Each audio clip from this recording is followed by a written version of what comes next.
you said that you work in family law, and Alexander, I know you're in court of protection. So you both work with male clients in vulnerable times of their lives. Has working in those areas impacted how you see masculinity and manhood?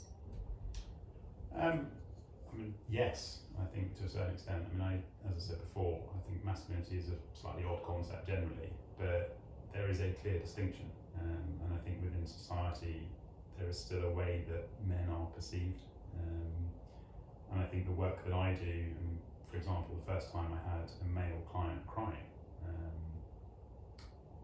I must admit it was sort of, I don't really know what to do in this situation, because it's not something you necessarily come across a lot in your sort of day-to-day life, whereas strangely, maybe not strangely, when female clients were crying, wasn't sort of perceived in the same way.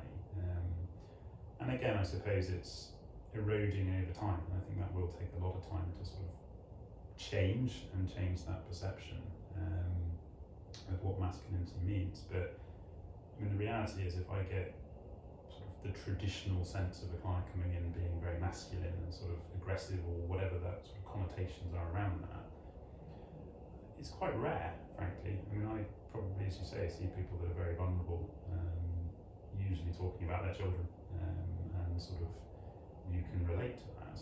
And I think that actually is really brave when people are showing that emotion and sharing that with you, in any sense, but perhaps more so for men in some ways, because that's, as I say, the stigma that maybe is attached to that.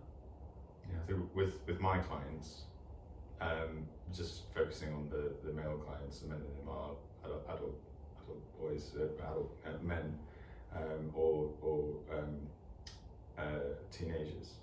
Lots of them can't walk, they can't use the toilet, lots of them can't chew, and they'll never have sex, and they can't live lives for themselves without intense amounts of support.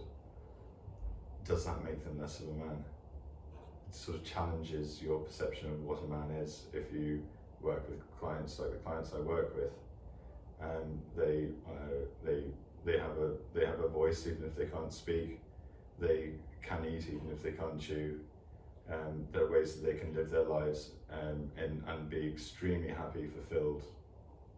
But none of the injuries that they've sustained or the disadvantages that they face make them less male, less of a man. So if that if anything should be something that challenges an idea of what a man should be or what masculinity is. Everyone is just living their lives the way that they can, and that's the important thing. That's really powerful, really powerful. Is it something, do they ever share with you that they feel that sort of impacted them in that way, that they feel less of a man, and that's a challenge that they're sort of overcoming, a sort of mental challenge that they have to overcome in those circumstances? Many of those clients that have retained some cognitive ability to process at that level will express, typically in relation to sex, that they will express their frustration that either they can't or they need help, and that can be a challenge for them. They find that quite difficult.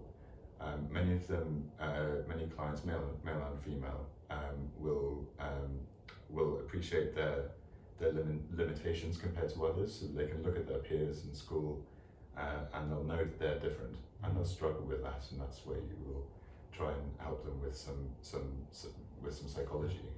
Everyone is different, obviously, and each brain injury is different. But some of them are aware of it and they will struggle with it, and that's where we try and source some professional, skilled help. Because I think for me it's interesting, because again, in the work that I do, you sort of, I hate this word, but you see people go on a bit of a journey and sort of evolve through those challenges. And very often people where they're experiencing relationship breakdown, they've got dynamics and sort of built-in thought patterns that they've had over years, and sort of perceptions of who they are, and that kind of all breaks down, and they have to sort of build that back. And interestingly for me, I think sometimes a lot of people can build that back in a much healthier way. Again, if you're signposting the right support, you're getting the right people involved, and it's just a shame in some ways that you're not able to do it sooner, and sort of evolve that at a much younger level.